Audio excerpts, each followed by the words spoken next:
ایک بہن نے یہ سوال کیا کہ والد مرحوم کسی کے مقروض تھے تو اب کیا کرنا چاہیے؟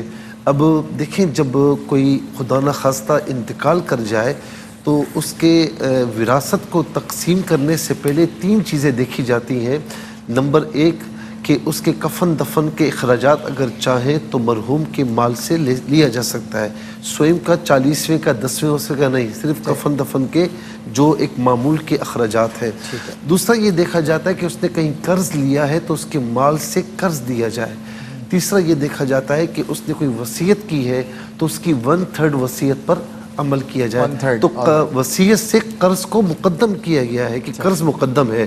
یہ تو میری بہن دیکھنا چاہیے تھا۔ بہرحال اگر آپ کی استطاعت ہے اور آپ دے سکتے ہیں یا ان کی اولاد میں کوئی اور ہے آپ کے بہن بھائی وہ دے سکتے ہیں تو فوراً ان کا جو قرض ہے وہ ادا کرنا چاہیے تاکہ ان پر جو بار ہے وہ ختم ہو، کیونکہ قرض یہاں تک کہ شہید بھی ہے نا اس کے سارے گناہ معاف ہو جاتے ہیں، قرض معاف نہیں ہوتا۔ قرض معاف نہیں جی ہوتا۔ ہاں جی اللہ ہاں اکبر، اللہ۔ اچھا، اس کے بعد اور اگر آپ کے پاس نہیں ہے تو نیت کریں کہ یعنی آپ کے بھائی ہوں ان کے پاس بھی اگر نہیں ہے تو نیت کریں کہ ہمارے پاس آئے گا تو ہم اپنے والد کا یہ قرض ادا کریں گے تو اللہ تبارک و تعالیٰ انشاءاللہ کرم فرمائے گا۔ دعائے مغفرت بھی کرتے رہیں ان کے لیے۔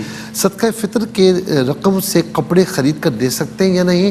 دیکھیں، زکوٰۃ ہو یا صدقہ فطر ہونا، آپ دیکھ رہے ہیں کسی غریب کو کپڑوں کی ضرورت ہے تو آپ اسے کپڑے خرید کر مالک بنا کر بالکل دے سکتے ہیں، اس میں کوئی کباہت نہیں۔ دیتے وقت زکوٰۃ کی نیت ہونی چاہیے اور بطور تملیک دیں، مالک بنا کر دیں۔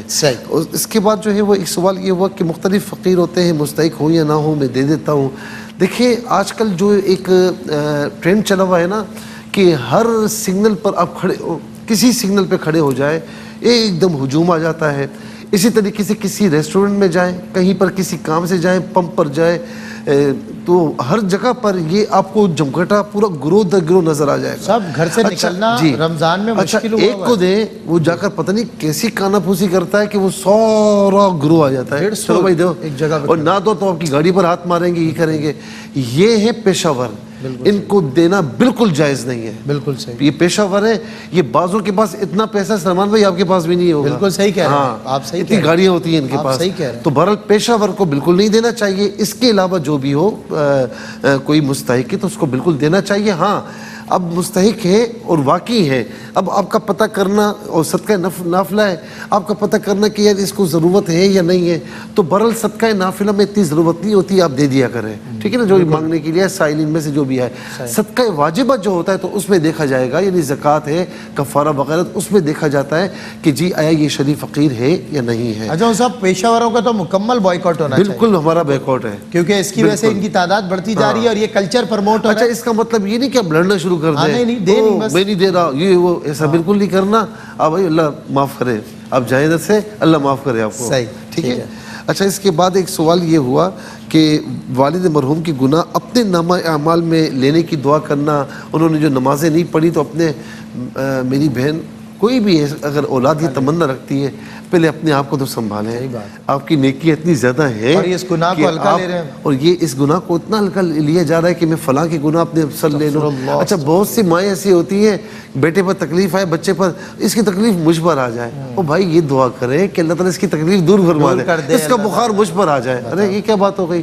یہ دعا کریں کہ یہ بخار دور ہو جائے۔ تو یہ دعا کریں کہ میرے والد نے جو بھی نمازیں چھوڑی ہیں اللہ تبارک و تعالیٰ ان کو معاف فرمائے، ان کے گناہ معاف فرمائے۔ یہ نہ کہیں کہ ان کے گناہ مجھ پر آ گئے۔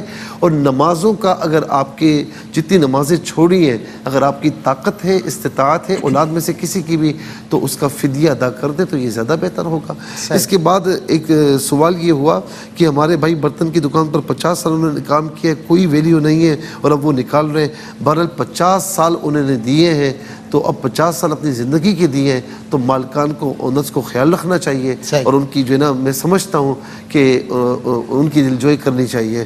یہ ہوا، بھائی نے کہا کہ بیوی کے والد ان کے فوت ہو گئے اور ان کے بیٹوں نے زمین ان کی حیاتی میں اپنے نام کروا لی تھی اور بہنوں کو محروم رکھا تھا، تو میں سمجھتا ہوں کہ یہ بہت غلط کیا ہے اور بہنوں کو محروم کرنا یہ زمانہ جاہلیت کی نشانی ہے اور سخت گناہ ہے۔ حضور نبی کریم علیہ السلام کا فرمان ہے کہ جس نے کسی کی ایک یعنی زمین دبائی نا تو روز قیامت یعنی ایک بالش زمین ہتھیار لی تو روز قیامت 7 زمینوں کا توق اسے پہنایا جائے اللہ گا. اکبر. تو پھر ذرا اس سے اندازہ کر لیں.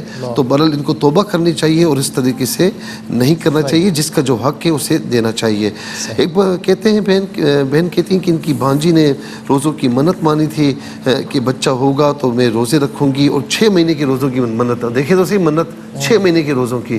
اور پھر اب بچہ بھی بیمار رہتا ہے, 14 سال کا ہے, خود بھی بیمار رہتی ہیں. اول تو یہ کہ ایسی منت نہ مانے کہ جو آپ پوری نہ کر سکتی ہوں. جوش میں کہتے ہیں نا کہ خوشی کے عالم میں اور غم کے عالم میں, غصے کے عالم میں کوئی فیصلہ نہ کریں. تو اسی لیے آپ کو اتنی منت ماننی چاہیے تھی کہ جتنی آپ پوری کر سکتی ہیں. بہرحال اب آپ نہیں کر سکتی, بیمار ہے. تو یہ کہ جب بیماری ختم ہو تو پھر آہستہ آہستہ ادا کر لیں, ایک ساتھ نہ کریں. اور خدا نہ خاصہ اگر ایسی بیماری کہ آپ کو صحیح جیسے شوگر ہوتی ہے یا ہارٹ پیشنٹس ہوتے ہیں اس طرح, تو اگر ایسا ہے کہ جو عام طور پر یہ ساتھ ساتھ چلتا ہے تو پھر فدیہ وغیرہ دیں, اللہ تعالیٰ کی بارگاہ میں توبہ کریں کہ میں پوری نہیں کر سکی ہوں. اللہ رب العالمین انشاءاللہ قبول فرمائے گا. اچھا, ایک سوال یہ ہوا کہ کاروبار میں پیسہ انویسٹ کیا لیکن برکت نہیں ہوتی, اللہ رب العالمین آپ پر کرم فرمائے, برکت عطا فرمائے.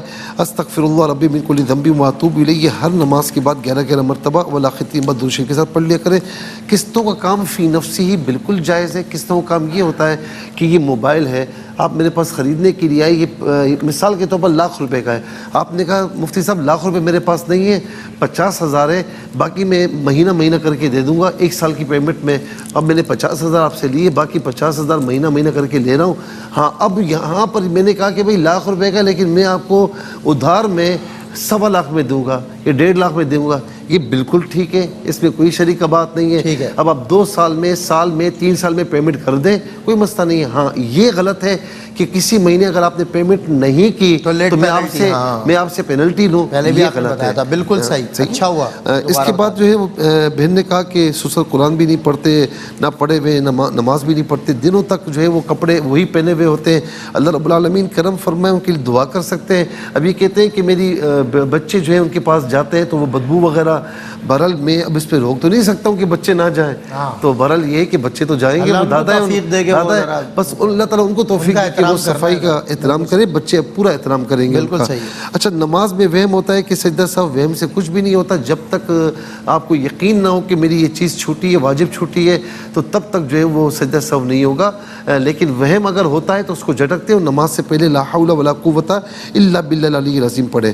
عبادت کی قبولیت کے کیسے پتہ چلے تو کہ عبادت قبول ہو چکی ہے؟ تو اس پر جو ہے نا ایک بزرگ نے بڑی پیاری بات کی, بلکہ ایک خاتون تھی, ان کے شوہر نے, یہ واقعہ باقاعدہ درج ہوا ہے, شوہر نے کہا کہ تو ہر وقت نماز پڑھتی رہتی, تجھے کیسے پتا کہ تیری نماز قبول ہے یا نہیں ہے؟ اس نے کہا کہ ایک نماز کے بعد دوسری نماز کی توفیق دینا اس بات کی علامت ہے کہ میرا رب قبول فرما رہا ہے. اور اس کے بعد جو ہے وہ اس کے بعد یہ کہتے ہیں کہ بھائی نے کہا کہ امام کے پیچھے قرات, تو امام کے پیچھے قرات نہیں ہوگی. وَإِذَا قُرِئَ الْقُرْآنُ فَاسْتَمِعُوا لَهُ وَأَنصِتُوا, کہ جب قرآن تمہارے سامنے پڑھا جائے تو خاموش رہ کر سنو. اور دوسرا یہ ہے کہ نبی علیہ السلام نے فرمایا کہ امام کی قرات مقتدی کی قرات ہے. اور سب سے بڑی بات کہ پہلی رکعت میں آپ مسجد گئے, پہلی رکعت میں آپ نے رکوع میں اپنے آپ امام کو پایا, تو کیا مطلب قرات وہ آپ کو رکعت ملتی ہی نہیں ملتی؟ مل جاتی ہے نا, قرات تو نہیں کی. بالکل صحیح.